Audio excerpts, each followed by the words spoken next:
Hello बच्चों, मैं परमजीत सिंह और आज हम पढ़ने जा रहे हैं एप्लीकेशन ऑफ ट्रिग्नोमेट्री। ओके, तो एप्लीकेशन ऑफ ट्रिग्नोमेट्री की अप्रोच हम सीखने से पहले ये डिस्कस करते हैं कि चैप्टर हमसे क्या डिमांड करता है। ओके, तो देखो यहाँ पे हमें क्वेश्चन गिवन होगा।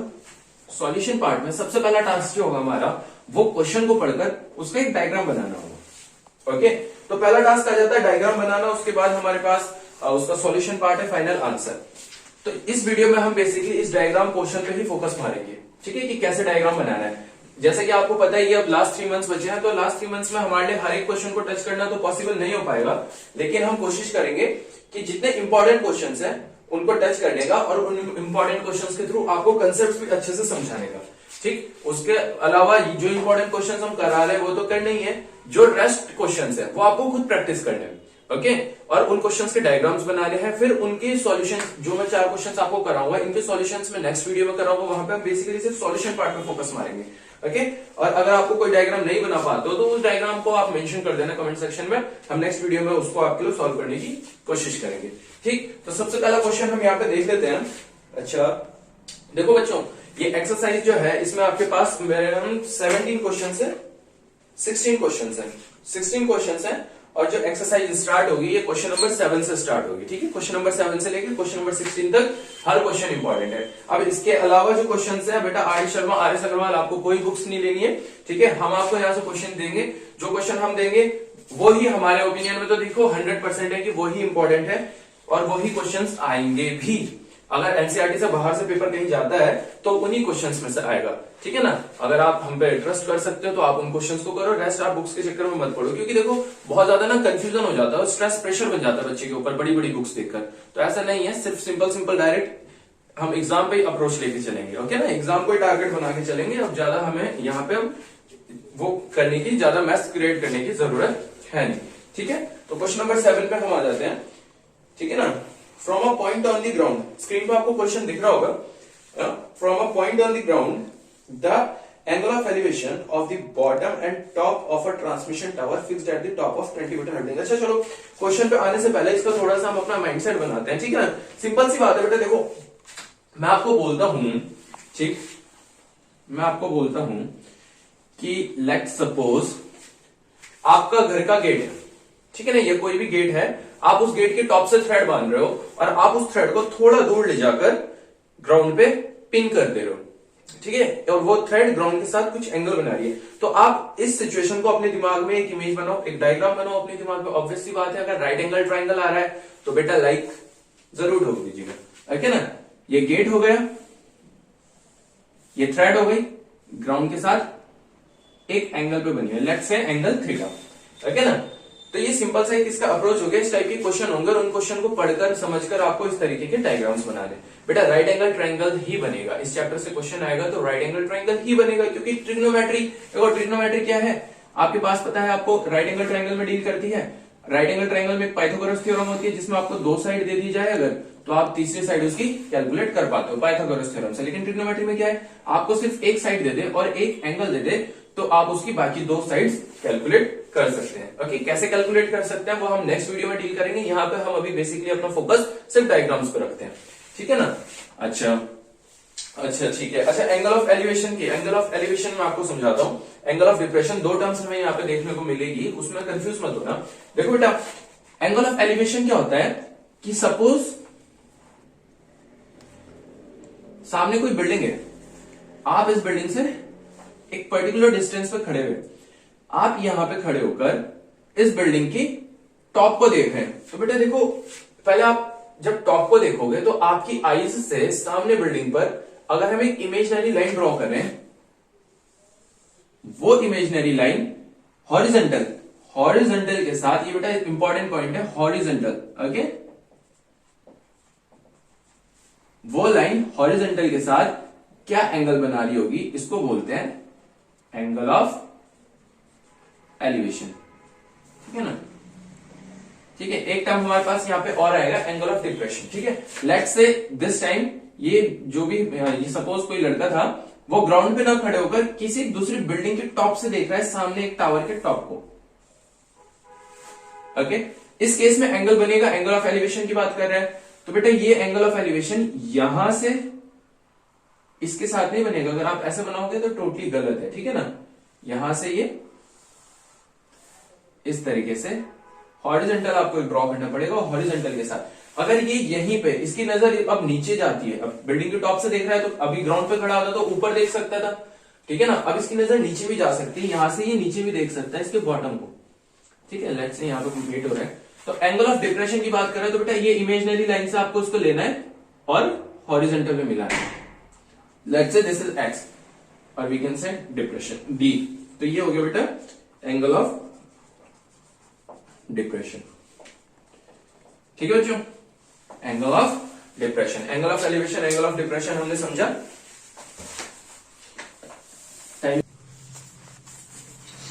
चलिए क्वेश्चन नंबर 7 डील करते हैं। स्क्रीन पर आपको क्वेश्चन दिख रहा होगा। From a point on the ground the angle of elevation of the bottom and top of a transmission tower fixed at a 20 metre high building, ठीक है बेटा। एक 20 मीटर हाई बिल्डिंग है। देखो एक सजेशन मैं आपको और देता हूँ बाबू, इसमें जो लैंग्वेज होती है ना बहुत ज्यादा मैसी हो जाती है। अगर आपको लैंग्वेज समझ में नहीं आ रही ना बेटा, तो आपके पास एग्जाम में जो होगा ना पेपर, वो दोनों लैंग्वेज में होता है, इंग्लिश में भी हिंदी में भी, ठीक है ना।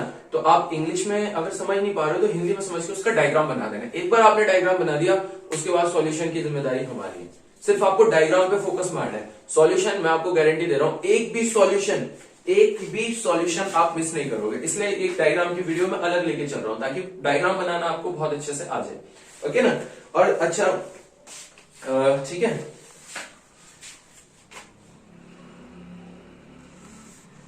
अच्छा क्वेश्चन नंबर 7 हम डील कर रहे थे। टाइम नोट करिए। अच्छा वापस क्वेश्चन पे आ जाते हैं। From a point on the ground the angle of elevation of the top of a transmission tower fixed at the top of a 20 meter. This transmission tower is fixed at the top of a 20 meter high building. Let's say this is a building standing on a ground, and from a point on this ground, the angle of elevation of the top and bottom of a tower. Let's say this is tower. Okay, we have the angle of elevation of the top. ये top का angle of elevation हो गया, ठीक है। और इसी point से bottom का एंगल ऑफ एलिवेशन कितना गिवन है, एक 45 and 60। This is 45 and the larger one will be 60। Surely larger one will be 60, ठीक है।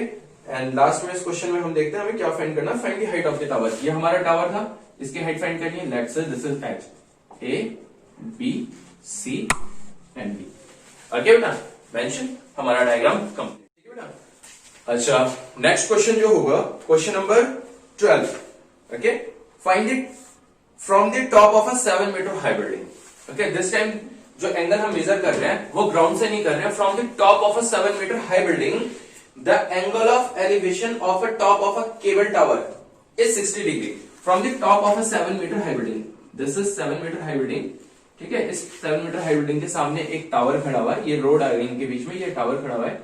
इसके टॉप का एंगल ऑफ एलिवेशन, अब अभी हमने डिस्कस करा था एंगल ऑफ एलिवेशन यहीं से बनेगा, तो बेटा ये किसके साथ, हॉरिजॉन्टल के साथ। इस हॉरिजॉन्टल को आप आगे तक मैच कर दो, ये आ गया आपका हॉरिजॉन्टल के साथ angle of elevation. And the angle of elevation we have given is 60 degree, okay. ये आ गया 60 डिग्री, ठीक है। नेक्स्ट हमारे पास and the angle of depression of the foot is 45। यहां से इसके फुट को देख रहा है, ये आ गई इमेजिनरी लाइन। ये एंगल ऑफ डिप्रेशन, ये एंगल अब नीचे की तरफ बन गया, हॉरिजॉन्टल से नीचे की तरफ, तो ये हो गया आपका angle of depression. This is 45 and we have to find the height of the tower. Let's say this is H, ये हमको फाइंड करना है, इसको नाम मेंशन कर देते, A B C D and this is A, okay. अच्छा अब नेक्स्ट क्वेश्चन चलते हैं बेटा, क्वेश्चन नंबर 15, ओके। स्क्रीन पे आपको क्वेश्चन दिख रहा होगा, ओके, पढ़ लीजिए एक बार। The straight highway leads to the foot of a tower. A man standing at the top of a tower observes a car at an angle of depression of 30 degree. Okay? ये एक straight highway है, ये एक tower के foot की तरफ approach कर रहा है, ठीक है। यहां पे जाके एंड हो रहा है। A man standing at the top of a tower observes a car at an angle of depression. बेटा टॉप पे खड़ा हुआ है, अब आपको पता है हॉरिजॉन्टल के साथ बनेगा angle, and angle of depression given कितना गिवन है बेटा, 30 डिग्री, ओके। अगर बेटा आपके मुंह से भी 30 डिग्री निकला है तो लाइक जरूर, ठीक है ना। दिस शो दैट आपका कंसंट्रेशन है। अगर नहीं निकला है तो बेटा कंसंट्रेटेड होकर पढ़ें, इसको एक लाइव क्लास ऐसे समझ के पढ़ें कि आप सच में क्लास में बैठे, ठीक है। धीरे धीरे करके जब सब्सक्राइबर्स बढ़ जाएंगे तो मैं लाइव सेशंस भी स्टार्ट करूंगा, जिसमें आप डायरेक्ट अपने क्वेश्चंस मेरे को पूछ सकते हैं, ठीक है। अभी कम सब्सक्राइबर्स होने की वजह से हम लाइव क्लास नहीं ले पा रहे हैं, तो ये भी आपसे एक रिक्वेस्ट है कि आप जल्दी से जल्दी इसको शेयर करें, ठीक है, जो अपने फ्रेंड्स तक पहुंचाएं। अगर आपको समझ आ रहा है तो उनकी भी हेल्प हो जाएगी, ओके ना।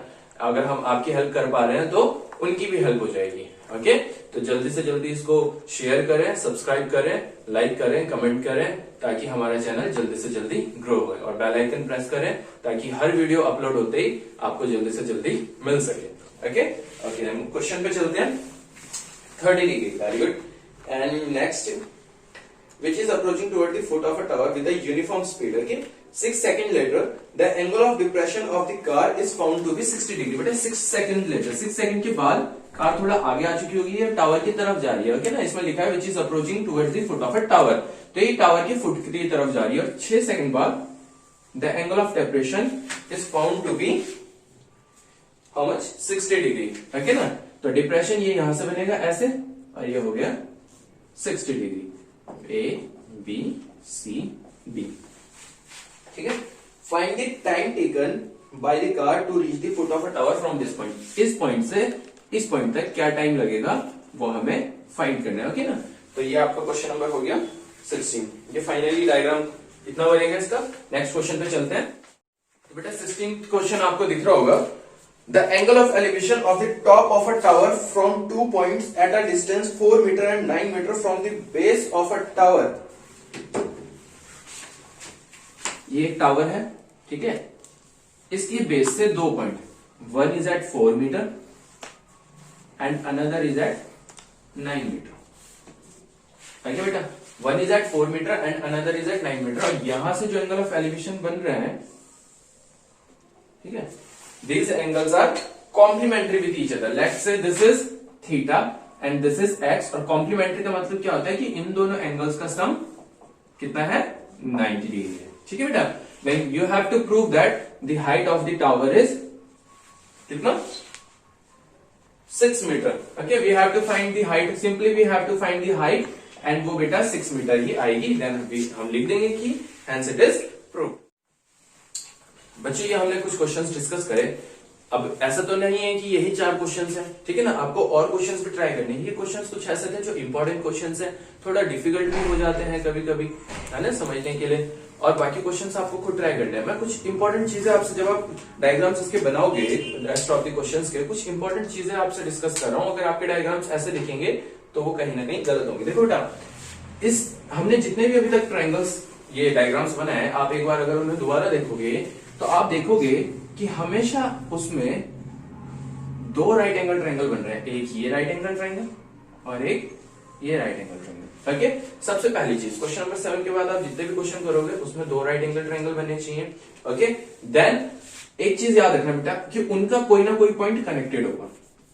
90 डिग्री के अलावा उनका कोई ना कोई, ये जो 2 कॉर्नर 2 वर्टिसेस अलग बचती हैं, इनका ये कोई ना पॉइंट जरूर कनेक्टेड होगा, है। और जब ये कनेक्टेड होगा, 90 डिग्री भी कनेक्टेड है, तो एक साइड दोनों में कॉमन होगी। अगर आपका डायग्राम बनाते हुए, आपका डायग्राम आप ऐसे बना रहे हो, ठीक है ना, तो ये गलत माना जाएगा क्योंकि इसमें दोनों ट्रायंगल्स के कोई भी पॉइंट कनेक्टेड नहीं है, ओके। हाँ, अगर आपका डायग्राम ऐसा बन रहा है, इसमें का एक पॉइंट दोनों का कनेक्टेड है, ओके ना। और ये भी सही माना जाएगा अगर इस तरीके का डायग्राम बन रहा है। साथ ही साथ अगर आपका जैसे ये डायग्राम बना है तो ये भी सही माना जाएगा, ठीक है ना। अगर आप बना रहे हो तो आप अगर इस तरीके का बन रहा है तो आप कॉन्फिडेंट रहिएगा कि ये सही बना है, ओके। रेस्ट नहीं तो मैं आपको अगली वीडियो में सॉल्यूशन कराऊंगा। अगर आपके डायग्राम से आपका सॉल्यूशन आंसर नहीं आ पा रहा है तो गलत आप मेंशन करिएगा, मैं उसको जरूर सॉल्व करके बताऊंगा आपको, ओके। एंड और कैसे इसमें ले सकते हैं हम, ये हो गया, ऐसे भी हो सकता है, इसमें भी 2 राइट एंगल ट्रायंगल बन रहे हो, इसमें भी 2 राइट एंगल ट्रायंगल, इसमें 2 बन रहे हैं, एक ही छोटे वाला एक ही बड़े वाला। तो मैंने आपको बताया कि एक तो बेटा 2 राइट एंगल ट्रायंगल बनने चाहिए, ओके, और साथ ही साथ उनका कोई ना कोई वर्टिसेस अटैच होना चाहिए, ठीक है ना। थैंक यू, मिलते हैं नेक्स्ट वीडियो में।